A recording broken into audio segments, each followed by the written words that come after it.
আরও একটা জুলাই চলে আসছে। দেখতে দেখতে একটা বছর পার হয়ে গেছে। তো এই গত একটা বছর আগে যখন আমরা একসাথে সবাই এখানে আন্দোলন করছিলাম, তখনকার সেই স্মৃতি মনে পড়ছে সব কিছু। এই আন্দোলনের সময় আমরা একসাথে সবাই নারী পুরুষ আস্তিক নাস্তিক সবাই একসাথে হচ্ছে আমরা এখানে আন্দোলন করেছিলাম। তো তখনকার যে অসাধারণ একটা ঐক্য ছিল, এই ঐক্য আমরা আসলে আবার কবে দেখতে পাবো তা আমরা জানি না।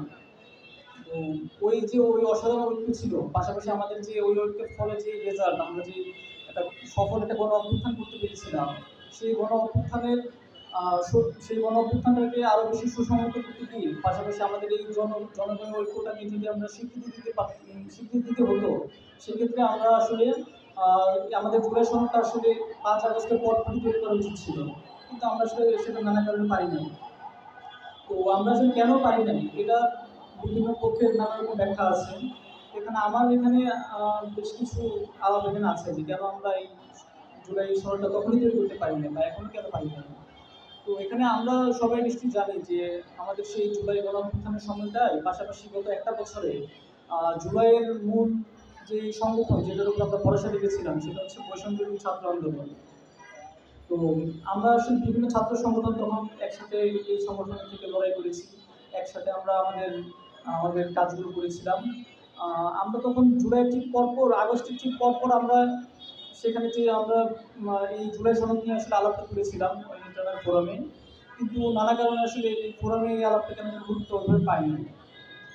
তো আমরা আমাদের ছাত্র সংগঠন বাংলা ছাত্র ফেডারেশনের জায়গা থেকে এই টিইসিতেই আমরা হচ্ছে যে 12 অক্টোবরের দিকে আমরা কোথাও একটা মিটিংয়ে এখানে প্রস্তাব করেছিলাম যে একটা জাতীয় ছাত্র কাউন্সিল গঠন করা হোক, প্রত্যেকটা স্টেক হোল্ডার প্রত্যেকটা ছাত্র সংগঠনের প্রতিনিধি সহ।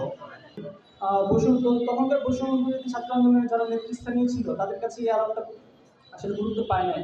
গুরুত্ব তো পাই নাই, উল্টা যেটা হয়েছে আমরা যারা বিভিন্ন ছাত্র সংগঠনের প্রতিনিধি ছিলাম, মানে আমরাই আসলে কাইন্ড অফ এখান থেকে বের হয়ে যেতে হয়েছে, কারণ তারা বলছে যে বিভিন্ন ছাত্র সংগঠনের যারা পোস্টেড তারা এখানে আসতে পারবে না। তো যে ঐক্যটা আমাদের জুলাইয়ের সময় ছিল বৈষম্য বিরোধী ছাত্র ঐক্যের মাধ্যমে, সেই ঐক্যটা আসলে তখন থেকে ভেঙে পড়া শুরু হয়, যার রেজাল্টটা আমরা এখন দেখতে পাচ্ছি যে আমাদের আসলে ছাত্রদের মধ্যে যে ঐক্যটা দরকার ছিল ওটা আর নাই। তো ফলে জুলাই সনদ নিয়ে আমরা বৈষম্য বিরোধীর মধ্যে থেকে যে আলাপটা তুলতে পারতাম তখন একটা ঐক্যবদ্ধ শক্তি আকারে, সেটা আসলে এখন আর ওই অবস্থানে আমরা নাই। দেখা যাচ্ছে যে এখন জুলাই সনদের পুরো আলাপটা এমন এমন সব পক্ষের কাছে চলে গেছে যেখানে কিনা আমরা ছাত্র জনতা আমাদের ওই গুরুত্বটা আসলে নাই। আমরা যদি সবাই একসাথে থাকতে পারতাম, তখন আমরা এই রাজনৈতিক দল বলি বা বিভিন্ন পক্ষ বলি যারা আসলে জুলাই সনদ নিয়ে নানা রকম তার বাহানা করতেছে, তাদের সামনে আসলে আমরা শক্ত করে দাঁড়াতে পারতাম। তো সেই জন্য আসলে জুলাইয়ের যে ছাত্র জনতার ঐক্য এটা ভাঙার ক্ষেত্রে আসলে তখনকার বৈষম্য বিরোধী নেতাদের বোধহয় কিছুটা দায় আছে। তো এখন আসলে আমাদের যে জুলাইয়ের সময় যে নাগরিকদের যে ঐক্যটা ছিল, সেই ঐক্যটা বজায় রাখার ক্ষেত্রে আসলে এখন যদিও আসলে অনেক দেরি হয়ে গেছে, 10টা মাস পার হয়ে গেছে, তারপরেও এখন আবার নতুন করে জুলাই সনদের আলাপ আসছে, এটা একটা সুখবর।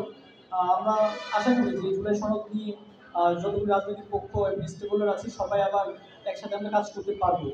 এখন আজকের যে আয়োজনের যে মূল আলাপ যে জুলাই সনদ নিয়ে শিক্ষার্থীদের প্রত্যাশা, ওইখানে আমাদের বেশ কিছু প্রত্যাশা আছে। তো সেগুলো আসলে এখন আমি বলতে চাচ্ছি আপনার সামনে।